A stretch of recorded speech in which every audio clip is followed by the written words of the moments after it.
Welcome to the Discourse KE. My name is Emmanuel Mamadi. On today's discussion, we're going to talk about the Kenya's foreign affairs and Kenya's foreign policy. My guest is a lawyer and a seasonal columnist at the Daily Nation, Faith Sambu. Chepkorir, karibu. Asante. Yes. Thank you for having me. Yes, thank you. You're quite versatile when it comes to matters of international relations. You wrote 2 articles, Kenya Week in Border Row, Try Talks, and also Security Council seat won't help Kenya. Foreign policy change will. What is it with Kenya's foreign policy, especially according to the Kenya Foreign Policy document of 2014? All right.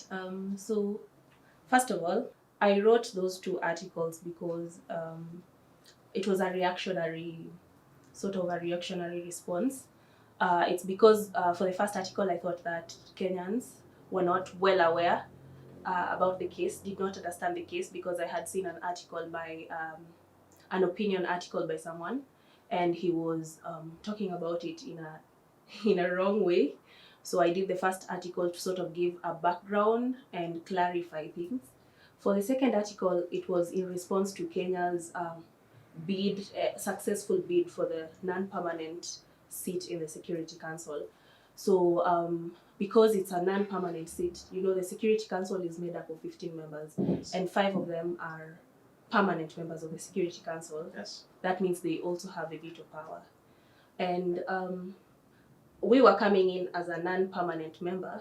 In essence, I was saying it's a ceremonial seat. It's a ceremonial position. We really don't have real power. And for us to actually secure our position in the international community, we have to have a sound foreign policy.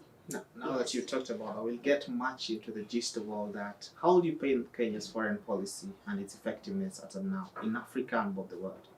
All right. So, first of all, I would say, generally, historically, since 1963 and up to now, 2021, I think Kenya's image in the international community is good. We have so much problems here domestically, but outside there, at least from the interactions I have had with non-Kenyans, we have a good image. So I will refer to, for instance, one of the responses I got to my article on Kenya and the Security Council seat was someone who works at the UN. Yes. And told me, your article was too critical, it was too harsh on Kenya, when Kenya out here is actually one of these go-to African countries that have actually implemented SDG goals and everything. So the image is sound. On to foreign policy. We have a foreign policy document. Yes. It was published in November 2014. 2014, yeah. Yes, it's as you have read probably from the policy.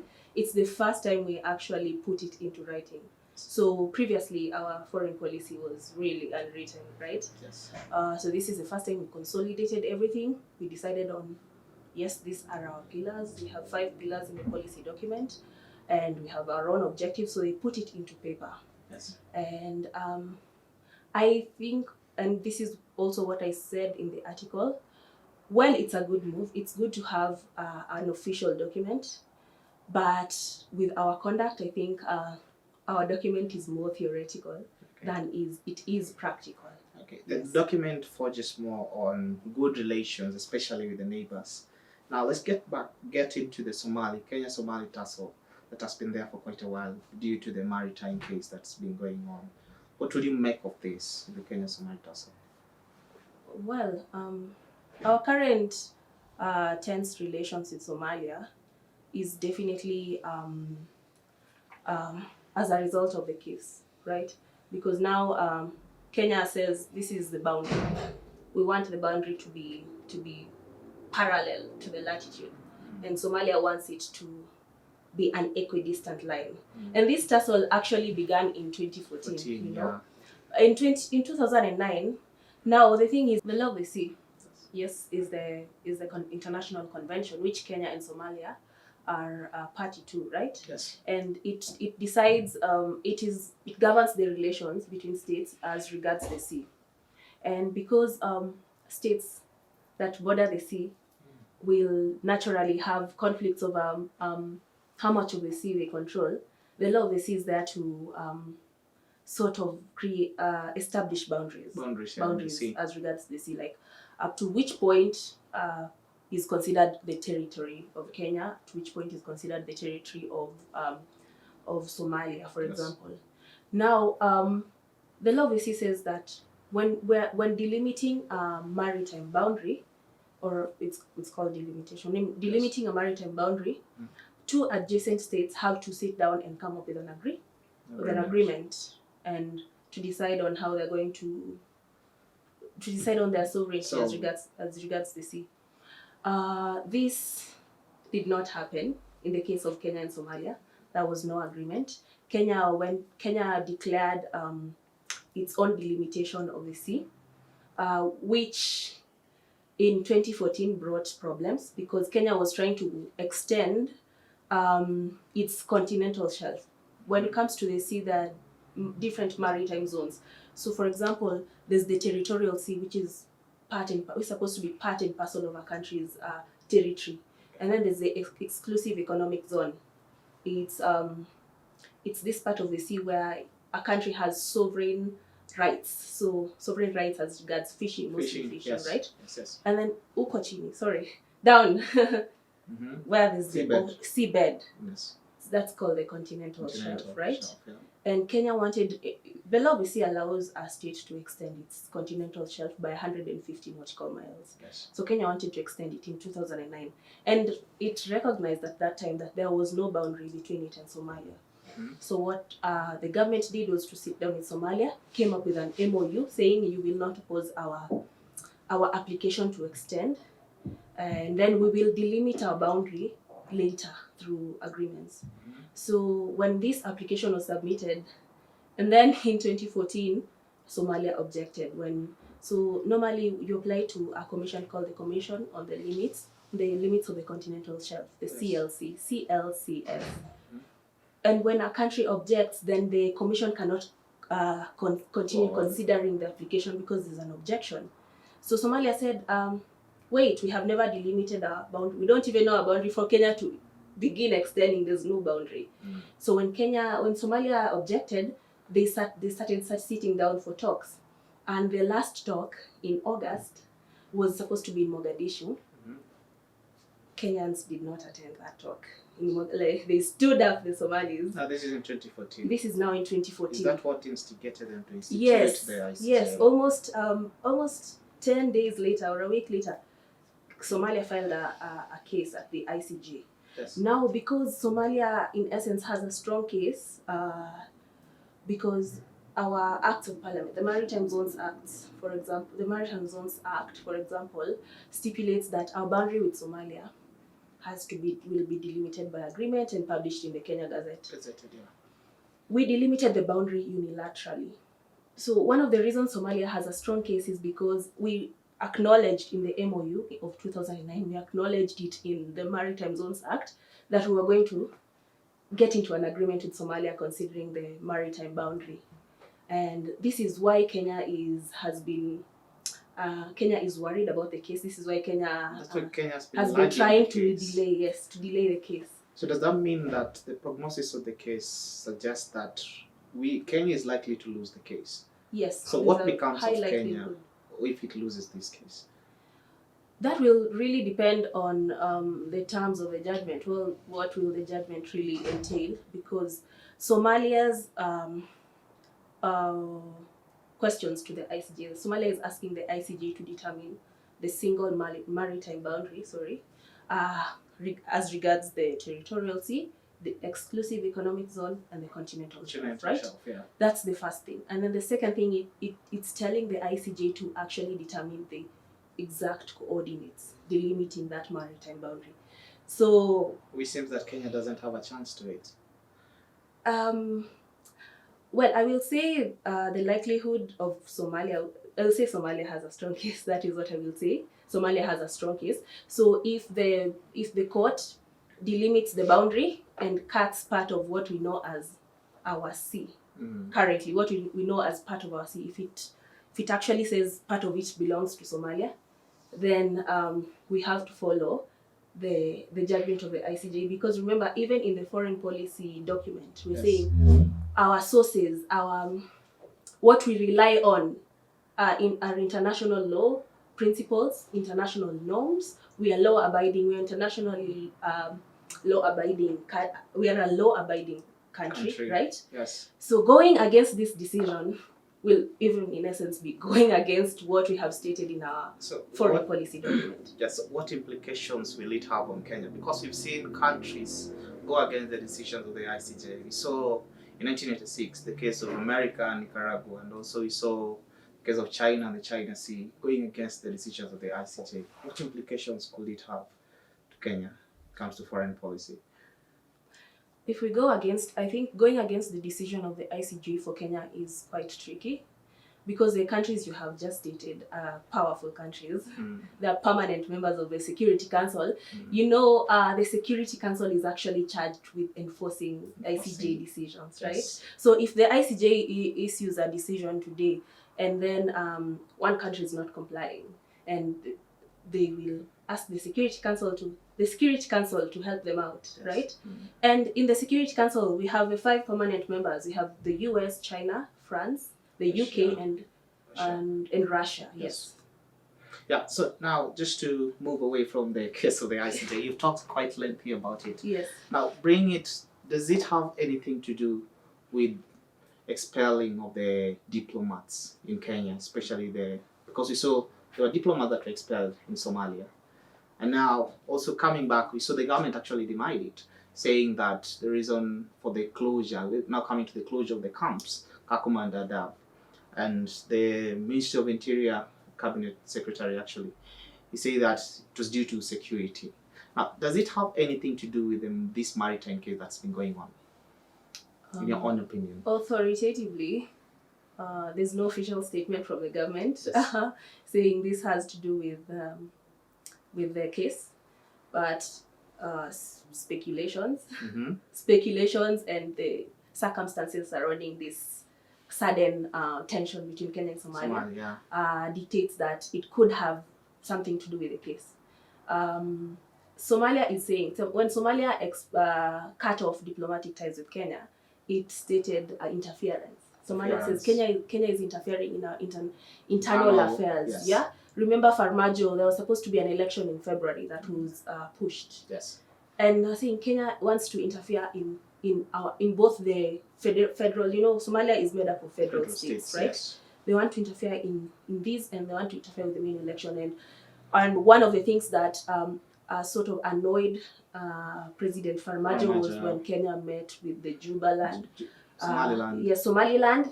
He hosted Somaliland, and then Kenya has been having close relations with the head of Jubaland, you know. Yes. Yes. So and you know, Somaliland has for a long time said we are not part of Somalia. Yes. It's a self-declared sovereign state. Yes. On the other hand, Jubaland has these tendencies of trying to hit at those two, to put pressure on Somalia to come and sit down, because Kenya knows the best chance it has at retaining its sovereignty as regards the disputed area in the sea is if they sit down and they have negotiations. Now, you mentioned about Jubaland, and also it also brings some tussle with also Ethiopia, because Ethiopia seems to be siding with Somalia when it comes to the case on Jubaland that you mentioned. Now, how does this paint Kenya, especially in the neighboring? Because we're talking about foreign policy and foreign affairs. Now, we have issue with Somalia. Comes to Jubaland, there's also issue with Ethiopia. Now, coming before Magufuli actually died, we had issues when it comes to how we are taking COVID and how we are treating COVID actually. So in terms of the trucks could not go to the other border and everything. They also actually the flights were cancelled to Tanzania, and also Tanzania to coming here. How does this paint Kenya, especially in Eastern Africa and the Horn of Africa at large? On Ethiopia, Somalia, and Kenya. Yes. First of all, the reason Ethiopia and Somalia are close right now is because of the Prime Minister. It's Abiy Ahmed. He's Oromo. It's Oromo, right? He's Oromo. Previously, Ethiopia had Tigrayans as leaders. And Tigrayans and Somalis say the Tigrayans really messed up their country. Yes, there's a whole conflict behind it. Yes. So now Abiy Ahmed is a new face, and Somalia is willing to engage. I don't think there's any tension between Kenya and Ethiopia. So I wouldn't be so quick to say that Ethiopia is on the side of Somalia, not on our side. I think as far as we are concerned, we have good relations with Ethiopia. As much as Somalia does. When it comes to Tanzania and the COVID-19 protocols, yes, I would not fault the government for putting such measures. Even before COVID-19, our relations with Tanzania, with former President Magufuli, was already shaky. Yes, so this is just another episode of it. Don't you think the coming of Suluhu earlier this year will change something to these relations? I would say let's look at what's going to happen. Let's a wait and see. Let's wait and see. Yeah. Okay. Now going forward. Now shifting gears towards Kenya relations. Kenya relates quite extensively with the Chinese and also with the Americans. How do these relations look like? Does it mean Kenya is trying to shift its gear towards the east as opposed to being too much into the west? Into the west. Yes. I was discussing with a friend this week concerning Kenya's relations with the east and the west. Yes. And this was the position. Kenya and China are partners when it comes to the economic aspect of foreign relations. Yes. So it's about business. Whereas with the West, there's a strategic point to it all. Kenya is the most stable country in East Africa.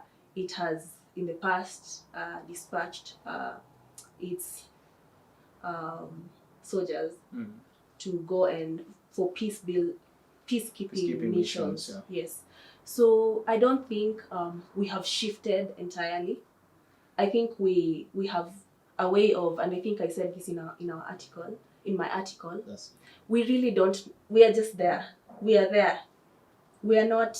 Yes, I won't say we are non-aligned. Yes. In the past, we have supported the West when it came to the Cold War. Absolutely. Yes, practically we supported the West. Yes. And then Kibaki went to the East, and the Road and Belt Initiative is here in Kenya, and Uhuru has gone on with partnerships with the Chinese. Yes. But we have not really abandoned the West. Okay, now you're talking about economic when it comes to the East. Statistics actually pointing out to what actually Sarah Saren said, who is the ambassador to Kenya to China. Now we saw Kenya.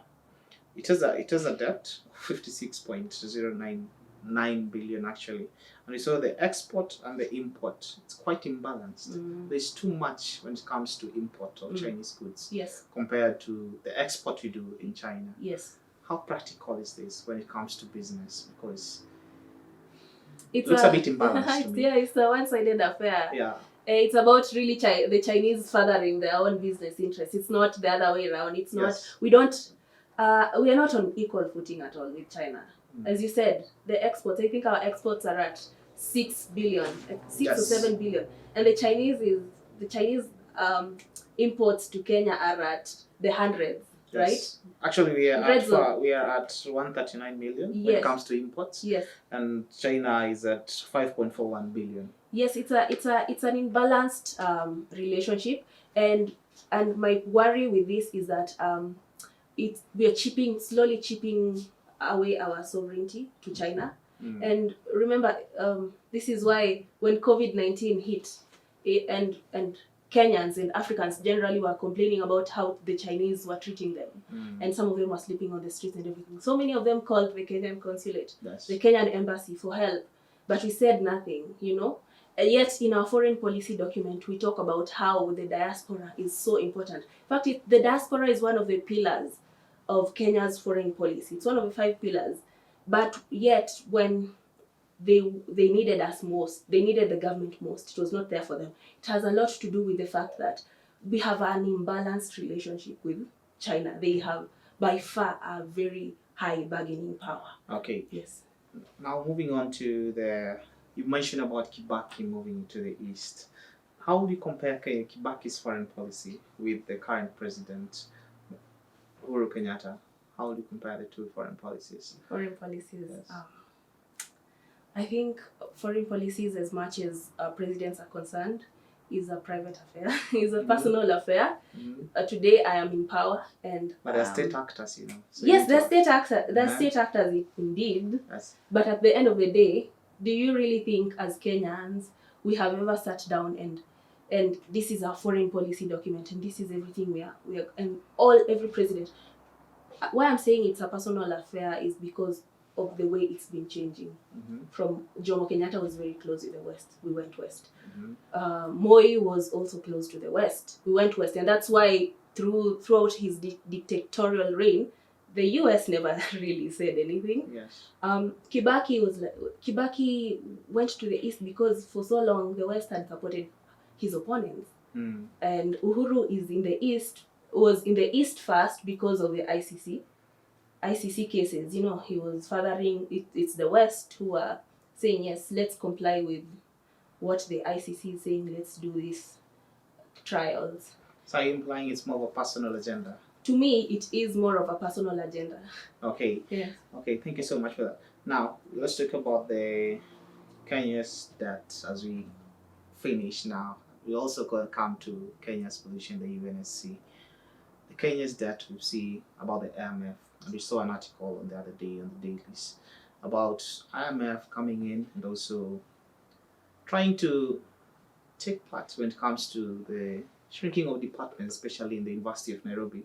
It's a non-university, especially in Kenya and also to the world. Now, IMF coming in, does this by any chance take Kenya back to the 80s and 90s where we had the structural adjustment programs in Kenya? I will really shy away from commenting on the current measures. Yes. Regarding Kenya's debt and the IMF, because I am not really well versed with Kenya and the IMF. Okay. Yes. Okay. About the Kenyan representation in the United Nations Security Council as a non-permanent member state, you said in your article, this won't help Kenya. What did you mean by that? Foreign policy will? I meant just holding an unpermanent seat in the Security Council will not change everything. It will not change. It will not make anything better, really, because it's ceremonial. This seat is a ceremonial seat. If anything, yes, it will improve our image. Yeah, in the image sense, yes, Kenya is a member of the Security Council. So how best can Kenya leverage on this seat to at least effect changes when it comes to security? Because Kenya, we have issues when it comes to security, starting with AMISOM who are in Somalia, terrorism, which is something that is being fought. And also you mentioned about the relations with Somalia and also with the neighboring countries, and also in Africa. So how best can Kenya leverage on this seat? On this seat? Yes. The Kenya now has the opportunity to bring resolutions as opposed to a country that is not a member of the Security Council, for example, say Tanzania. If Tanzania wants to bring a resolution for discussion or a motion for discussion before the Security Council, it has to use a state that is already a member of the Security Council. Yes. So that is as far as it can go. Yes, because even if we want to say we want to use this position to solve the dispute we have with Somalia diplomatically.